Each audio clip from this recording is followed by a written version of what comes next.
السلام علیکم ورحمۃ اللہ وبرکاتہ۔ ناظرین کرام، استقبال ہے آپ کا ہمارے چینل میں۔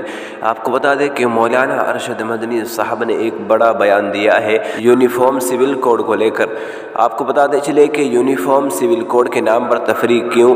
درجہ فہرست قبائل کی طرح مسلمانوں کو چھوٹ نہ دینے سے مولانا ارشد مدنی ناراض۔ جی ہاں ناظرین، آپ کو بتاتے چلے کہ مولانا ارشد مدنی صاحب کا کہنا ہے کہ شریعت کے خلاف کوئی بھی قانون مسلمانوں کو منظور نہیں ہے۔ ساتھ ہی ساتھ انہوں نے سوال اٹھایا ہے کہ اگر درجہ فہرست قبائل کو بل میں چھوٹ دی جا سکتی ہے تو مسلمانوں کو کیوں نہیں؟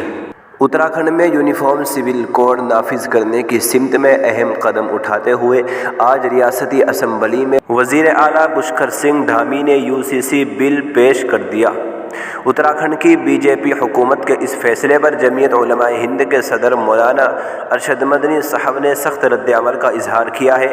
انہوں نے واضح لفظوں میں کہا ہے کہ ہمیں کوئی ایسا قانون قابل قبول نہیں جو شریعت کے خلاف ہو، کیونکہ مسلمان ہر چیز سے سمجھوتا کر سکتا ہے لیکن اپنی شریعت سے قطعی سمجھوتا نہیں کر سکتا۔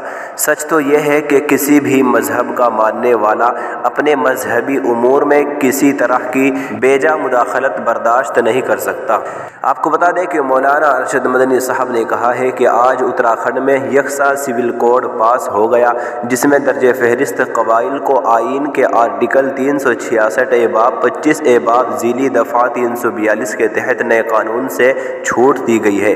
اس کے لیے یہ دلیل دی گئی ہے کہ آئین آرٹیکل 21 کے تحت ان کے حقوق کو تحفظ فراہم کیا گیا ہے۔ اس پر مولانا ارشد مدنی صاحب نے سوال اٹھایا کہ اگر آئین کی ایک دفعہ کے تحت درجہ فہرست قبائل کو اس قانون سے علیحدہ رکھا جا سکتا ہے جس میں شہریوں کے بنیادی حقوق کو منظوری دے کر مذہبی آزادی کی گارنٹی دی گئی ہے، تو پھر مسلموں کو اس سے علیحدہ کیوں نہیں رکھا جا سکتا؟ مولانا مدنی صاحب نے کہا ہے کہ اگر یہ یکساں سول کوڈ سبھی کے لیے ہے تو پھر شہریوں کے درمیان یہ تفریق کیوں؟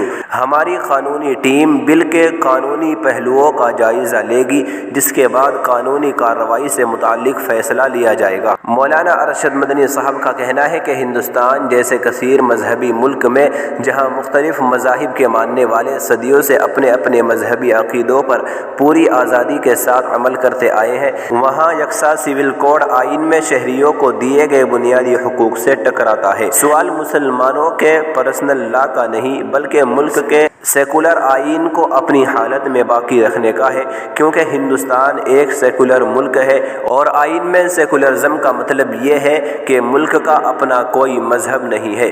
اس لیے یکساں سول کوڈ مسلمانوں کے لیے ناقابل قبول ہے، یہ ملک کے اتحاد و سالمیت کے لیے بھی مضر ہے۔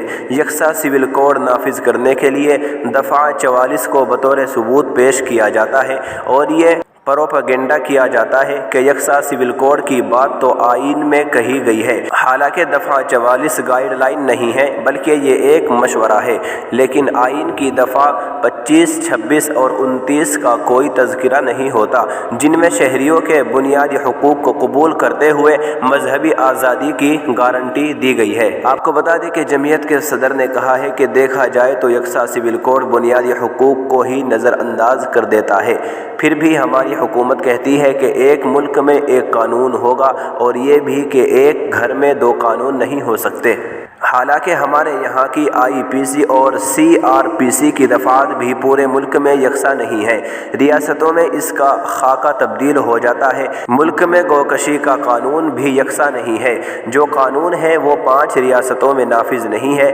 ملک میں ریزرویشن کے تعلق سے سپریم کورٹ نے اس کی حد 50% طے کی ہے، لیکن مختلف ریاستوں میں 50% سے زیادہ ریزرویشن دیا گیا ہے۔ مولانا مدنی صاحب نے سوال کیا کہ جب پورے ملک میں سول لا ایک نہیں ہے تو پھر ملک بھر میں ایک فیملی لا نافذ کرنے پر زور کیوں؟ ہمارا ملک کثیر ثقافتی اور کثیر مذہبی ملک ہے، یہی اس کی خاصیت ہے، اس لیے یہاں ایک قانون نہیں چل سکتا۔ جی ہاں ناظرین، آپ کو بتا دیں کہ مولانا ارشد مدنی صاحب نے یہ بڑا بیان دیا ہے، اس لیے آپ تک ہم نے اس کو پہنچایا ہے۔ آپ سے گزارش ہے کہ آپ اس کے حوالے سے کیا کہنا چاہتے ہیں آپ کمنٹ میں ضرور لکھیں اور اس ویڈیو کو زیادہ سے زیادہ شیئر کریں۔ السلام علیکم ورحمۃ اللہ وبرکاتہ۔